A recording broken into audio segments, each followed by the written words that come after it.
Anh kỳ cũng được cái em Không anh nghĩ quan trọng nhất cũng là cái lực cái ngón tay nè. Cua không được là tự uống nha, không biết à. tạo ra giống như kìm dòng kìm này á, bẻ tay nhanh bẻ Đưa anh cài kia, đưa anh cài. cái xì ở đây trai.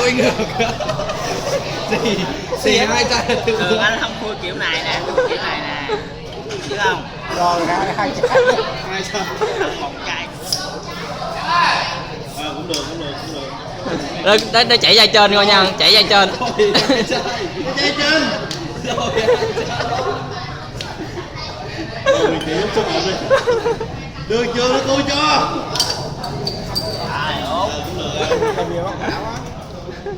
Uống nhé. Không có xịn. Còn chai này thằng Em làm luôn đi.